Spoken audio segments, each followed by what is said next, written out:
Greetings and welcome to the Wednesday morning Vodkast podcast. Can I have your watch when you are dead?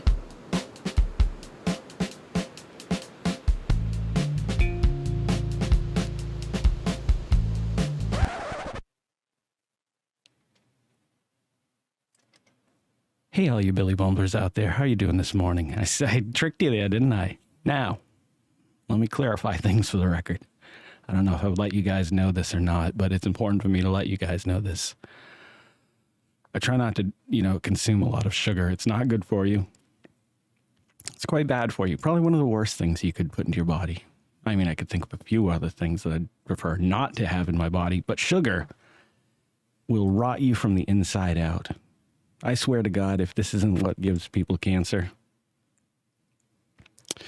But I'm willing to take that chance for you this morning on the Vodkast podcast. Yes, Mountain Dew is at it again. Once a year, they put out this new voodoo flavor, and it's a mystery flavor, and you're supposed to try to figure out what it is. And I love doing mystery flavors on the Vodkast podcast, so there's not a chance in hell we were going to skip this up. Unfortunately, I did have to buy a 12-pack of it. My kids like to try these with me, too, when they first come out, so I know they'll drink them, but I never, hardly ever. Maybe like once every 2 weeks, I'll get them soda. And that's when they get to have soda, just because I know how bad it is for you, and I know how bad you can get addicted to soda.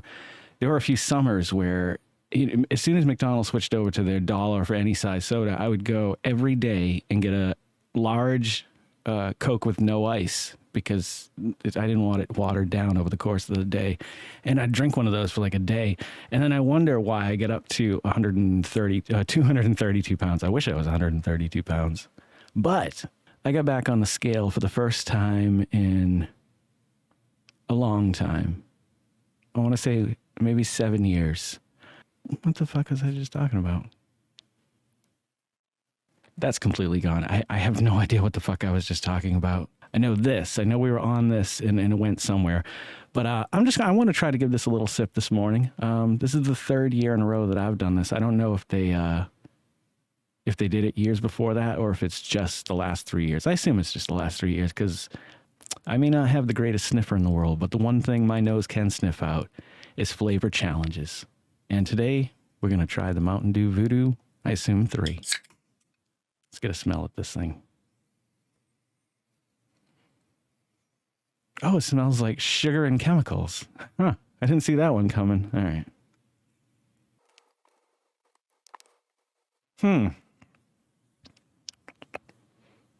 The flavor itself actually isn't that bad.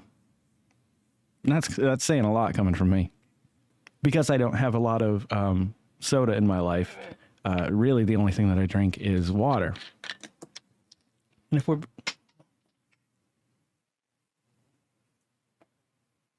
if we're being honest, water doesn't really have flavor.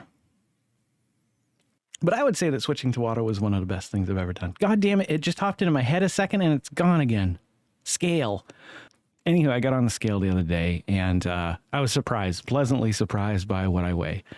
And so I've got about another 15 to 20 I'd like to lose. But trying all these sugary products, I'm doing this for you. I have to put the extra work in to put off all the calories that I put on just while I'm on this show. Hector, give me a calorie count. 7? Fucking really, Hector? Well, I guess your fucking kids aren't eating tonight. Get the fuck out. No, I'm just fucking with you, Hector. But shut the fuck up. 7 calories and sugar a day. What the fuck does Hector know? Okay, so I bet you're wondering what this actually tastes like. Good. On a soda scale, I'd say it's around an 8. It's real smooth, but there's definitely a brightness on the back end of it.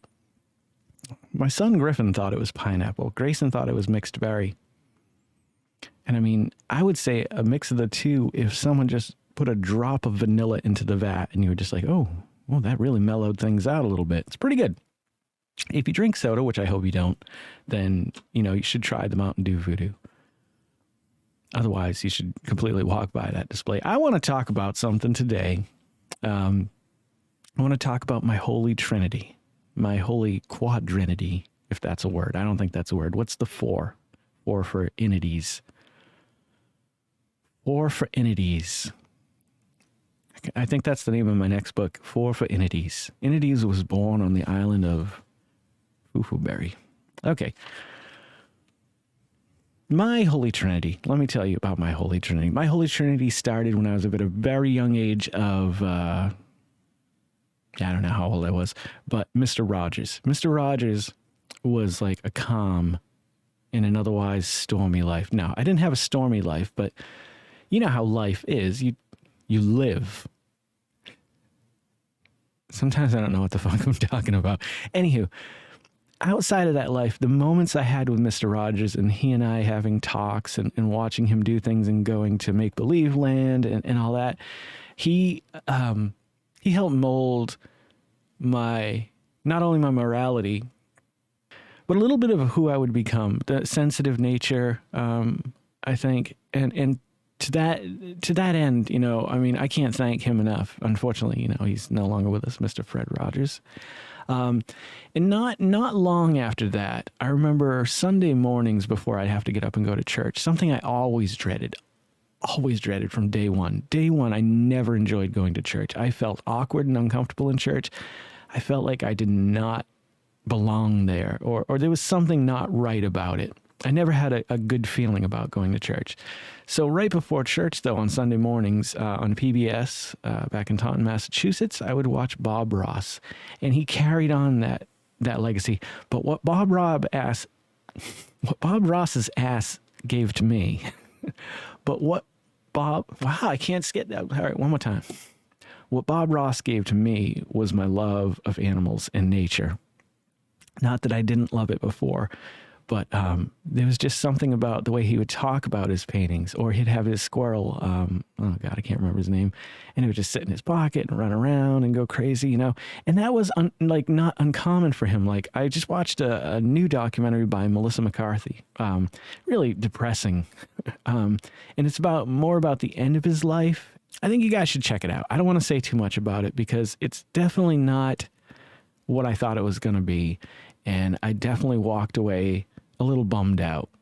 But it's a good story to know if you love Bob Ross. Bob Ross gave me nature, and Bob Ross gave me animals. And he showed me a gentle side and how to treat all creatures equally.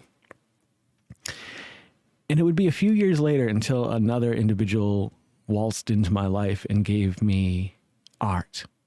And that was Jim Henson. Jim Henson made, you know, he'd actually been shadowing all these people all along from Sesame Street right on up. I remember going to see The Dark Crystal. My whole life, I'd always enjoyed drawing. Ever since I was a little kid and could hold a pencil. I have drawings that go back to 2 years old. I just really like it. I mean, it's a way to express your creativity in the most simple, direct form. It's lead to paper, or however your medium is. In most cases, it's just a tool that allows you to express whatever you're seeing in your head. And The Dark Crystal, up until that in my life, everything was, you know, clean and pretty.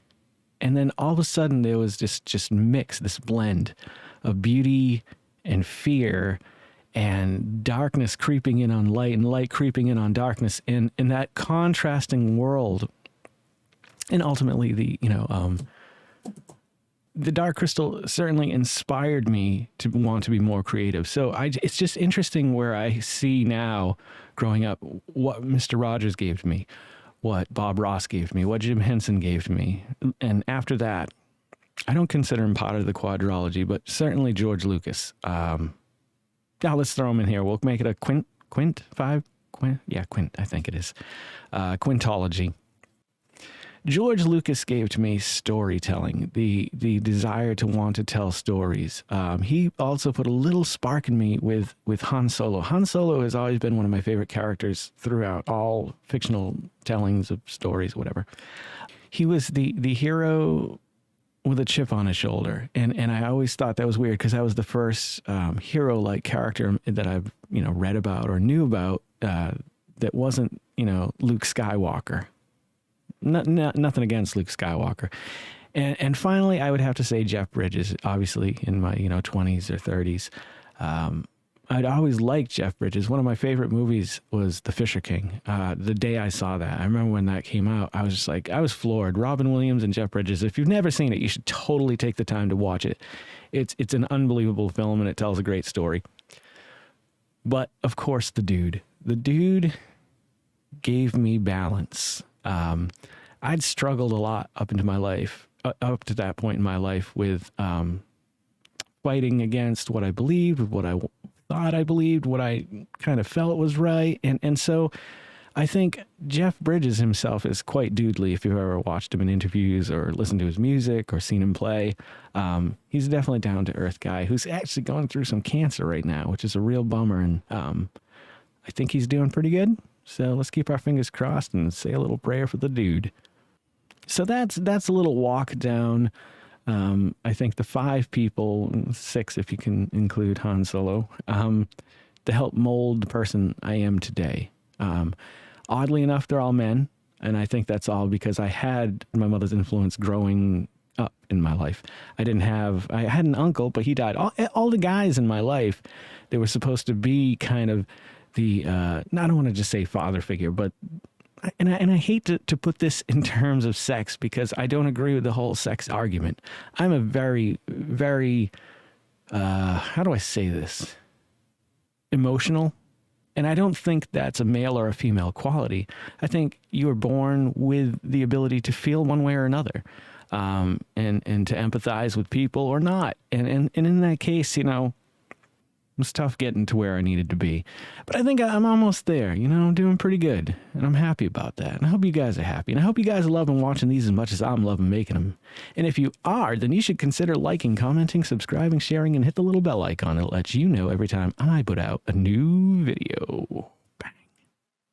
Don't forget to make somebody smile today and take care of each other out there.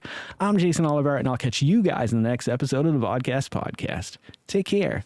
And boy, howdy.